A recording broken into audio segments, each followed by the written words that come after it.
Hi, and welcome back to another edition of Hobby News Daily Hot Corner. I am joined by SlabStox Aaron Nowak. How are you doing today, Aaron? Good. How about you? Thanks for having me, Danny. I'm pumped. Absolutely. I know you're a sports fan, so the Hot Corner, if you score in baseball, is position 5 on the scoring, which means we get 5 questions on the Hot Corner today. I have not prepared you in any way at all. Are you ready for this? I'm ready. Okay. Let's start off with an easy one. One card that just makes you smile. Ooh, that's a great one. I gotta go with the Hank Aaron 1954 Topps rookie.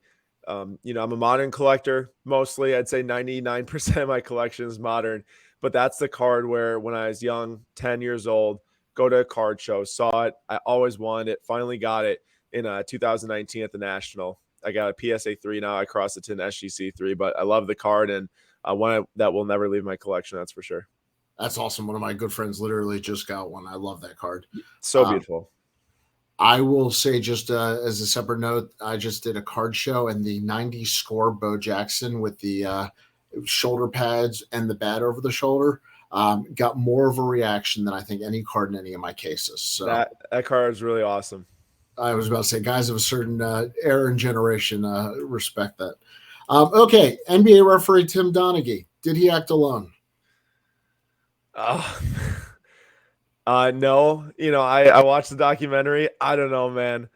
That stuff's so sketchy. I think it's crazy how I've been an NBA fan probably since like 2008, right when I moved to Minnesota. For 10 years, I started to watch I watched the Bucks when I was younger, living in Milwaukee, and I'm a huge Bucks fan today. But I started to go to a couple games that was so cheap when they were terrible to watch them play because I just started to play basketball. And like, I never heard of this up until the documentary really released. And maybe that's just bad on me and I didn't research enough. But like, they really swept this thing under the rug. Like, Yeah. if there wasn't that big of a deal with it, why did no one know about it until it's big documentary? So I don't know, man. That's just crazy stuff. And I'm sure random things like that maybe still happen today. You never know. I think it's absolutely crazy, and I think after watching the documentary that he was not the only one, but one of the crazy things in the history of the NBA. Definitely, Okay, definitely. if you had to compete and represent your country, so you have the entire United States on your shoulders at the Olympics, you have to choose between 4 sports: foosball, darts, cornhole, or skee ball. With the pressure of the country behind you, which one are you pulling through? Well, if it was the iMessage games on the iPhone, it'd be darts because I'm unreal at that, but it's not. No. No, cornhole for sure. I played that the most in my life. We've got custom made boards with Bucky Badger on it. I think it's a gift from my dad one Father's Day or birthday or something like that. I play a lot of cornhole. Darts would probably come second. I'm not great at foosball or skee ball. I would utterly let everyone down. So cornhole is my best shot, but darts would be close distance second. I think cornhole is one of those sports you either have an on day or an off day. That is true. When you're locked in, that hole seems giant. And when you're off, you can't even get it on at all. And I'm hitting grass all day. I agree with you. I learned a lot from my roommate and his dad, though. They're like pretty pro with it. They got some of the really professional bags, and I got them for my dad, and we Really? started to throw them and stuff. I've gotten it down. I haven't played for a bit now, so I think right now I would not do too well. But if I once summer's here now, I'll start playing again this summer, and I'll be ready to go by the next Olympics. I gotta ask: are you a shoot low and slide up theory guy?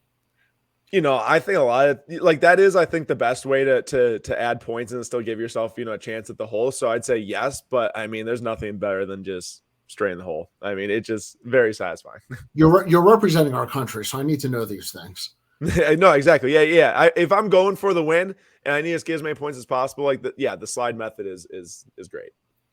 One athlete that you would be completely intimidated to meet, either physically or just because you love them so much. Oh man. I mean, I think it'd be Giannis. I mean, I'm from Milwaukee. I live here right now, and I know sometimes he's roaming the streets downtown Just in a nice Like area. nobody will notice Giannis just chilling.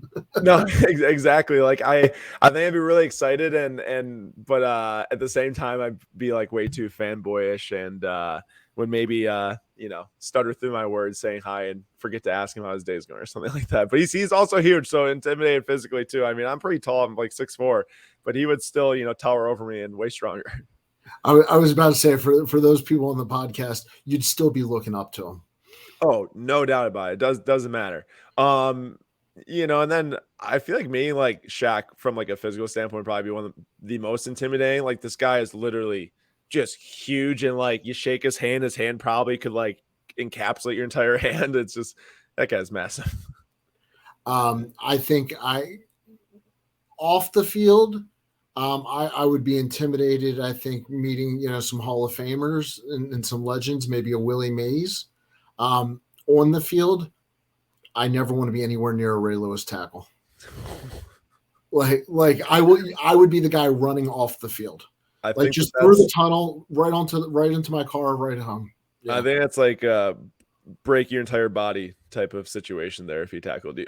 Well, ask Eddie George. I think he would agree. Also, I was just gonna say Shaq on Chris Dudley. I would not want to guard Shaq in the post. After that, I literally feel like I just get embarrassed at any moment he'd have. We had a great conversation the other day. If Victor Wembanyama had to play against Shaq, it would be interesting because like we've been talking a lot and like I'm waiting to see what happens with Wembanyama. I think that the talent's obviously unreal for that size, the handles, the shooting, but like I still am waiting to see what happens when he goes up against Embiid or goes up against someone else. And I don't think he's that different from a healthy Kristaps Porzingis. That's someone brought that up in our stream the other night, actually last night. So, we were talking about big guys that like don't have a huge frame. Obviously we have to see what Chet does, but like from guys that have been here recently, Kristaps is probably the closest comparison from like playing the perimeter, really tall, lanky type of deal. Yeah, it'll be interesting because I think you guys said it. A little muscle or Steven Adams is going to knock him into the third row. Yeah, Steven Adams was the other person that was brought up too for who would have to defend him or go against him. So we'll see what happens here. Okay, cartoons or superheroes to make your NBA starting five? Like I have to pick 5 of them? Right, yeah, 5 cartoons or superheroes that you'd make your 5 out of. Oh, okay. Well, I would have SpongeBob running the point. No doubt about it. Spongey's got to run the point. That guy, he'd be a facilitator. I love SpongeBob though. I grew up watching SpongeBob all the time, so I can't not have him there. Spider-Man's got to be the shooting guard. Really can't have any other way there. I feel like I'd take like Iron Man at small forward. Seems to be the leader of the pack sometimes, and I feel like you put him in like the point forward position with like what LeBron does. From like a pure domination and size standpoint, I don't know if this counts as a superhero, but it's definitely not real. Let's put Godzilla at center. Or Megatron. Or Megatron, one of those two will do. I'm trying to think of a cartoon that can fill up my I know who. Crimson Chin from the Fairy Odd Parents. Okay. You ever see this guy? I know who the look is. Yeah, giant red chin. For the podcast, give the description.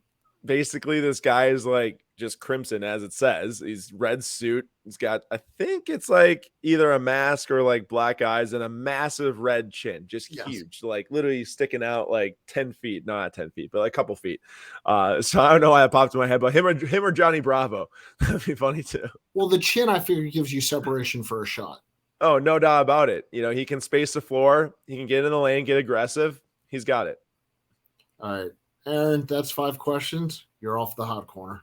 I appreciate it. Thank you so much, Danny. No, thank you. And I hope it wasn't too hot. And I appreciate you joining me. I'll see you in 10 seconds. To everybody else, thanks for listening. Thanks for watching. And we'll see you next week on the Hobby News Daily Hot Corner.